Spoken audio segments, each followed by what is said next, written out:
Following Troop 47's year-long Remains of the Radio tour back in 1990, Troop 47 topped the rock charts and led the music industry with record sales.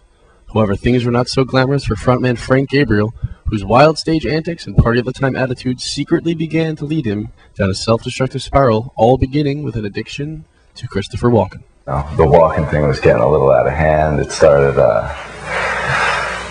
Frank was watching it every moment that we weren't on stage, and then while we were on stage, he was bringing out some of the things that he had learned, I guess, watching from the Walken films. I think Frank was getting out of Christopher Walken a bit for a while, and he just always seems to meet girls that just like want to watch the monologue from Pulp Fiction, want to watch those kinds of movies, even Batman Returns is their favorite. Well, we all know Frank enjoys the company of women. And since Walken's style is so attractive, we'd noticed that Frank eventually started weaning from rehearsals and writing because he was so intoxicated with his Walken persona, and he was hanging out with women because they love Walken also. They do impersonations of Walken, and he would ask me to call him Christopher Walken, which was odd for me. He could just do this for days and days on end and just keep watching and watching and not sleep at all, just keep going for days. He would just make it his own little Walken area. That's been intense since he's not the Chin, he's not Frank Gabriel, the lead singer of Troop 47 anymore. He's become this other guy. Or he was just like a, dapper, Walken, like an actor. He'd just come up on stage and he'd just kind of stand in front of the mic and talk and sing the songs as if he were, the songs didn't even sound like the way we wrote them anymore. They sounded like Christopher Walken singing Troop 47. Well, when Frank began to think he was Christopher Walken, the singing range is a lot smaller, because Frank usually sings up here very high. Christopher Walken sings very low, or if not at all. So we had to change a lot of the music. As the music started changing, as Frank became more and more like Christopher Walken, the fans started changing too. The whole environment started changing. It went from this rock and roll party all the time crowd, and slowly just completely transformed to all these Christopher Walken people. With the radical change in style of Troop 47's music and severely declining record sales, the members of Troop 47 didn't think that things could get any lower. Suddenly, Frank's addiction to Christopher Walken took a turn for the worse. Well, they always tell you when you're a kid, if you do acid or whatever, you might jump off a roof, but it's just being obsessed with Christopher Walken is what did it to Frank. Well, Frank and I had gone on a road trip, wound up staying at the exact same hotel that Fatboy Slim Weapon of Choice video was filmed at, and he just turns to me and goes, "I can do the entire dance, watch," and he makes me follow him around. He does every part. I don't know, I didn't analyze the video as well as he did, obviously, but he did every part exactly, and up to the point where he jumped off the balcony and flew, only Frank didn't fly.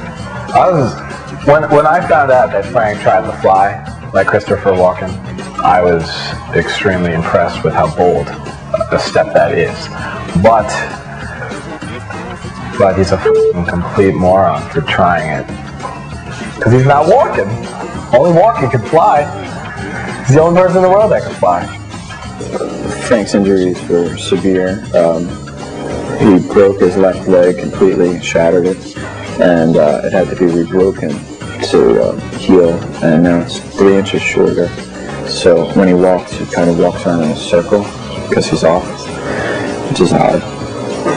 And so then I realized I didn't think he could, be dancing and singing for the band anymore. I'm like, "Frank, you okay?" His foot over here, his bones sticking out, and he just lifts up his head and goes, "You can get with this, and you can get with that." Frank's injuries and lengthy recovery allowed him to see life in a totally different light. However, things were not entirely what they seemed to be.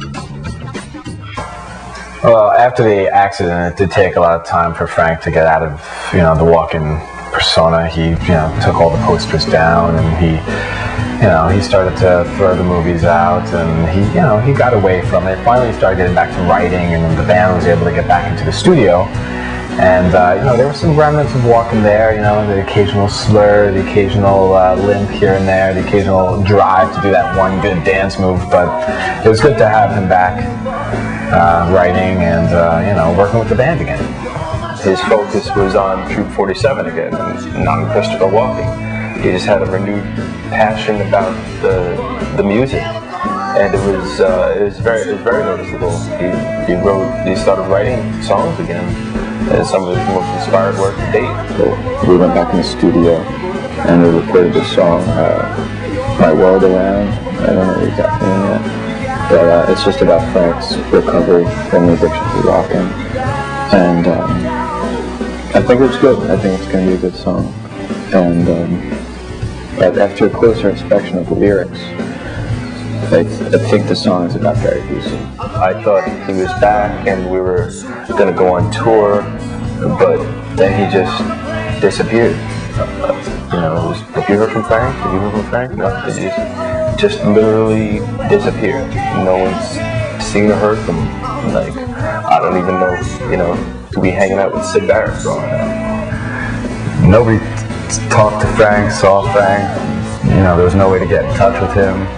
And I'm really not sure where he's gone or what he's doing, but he's gone.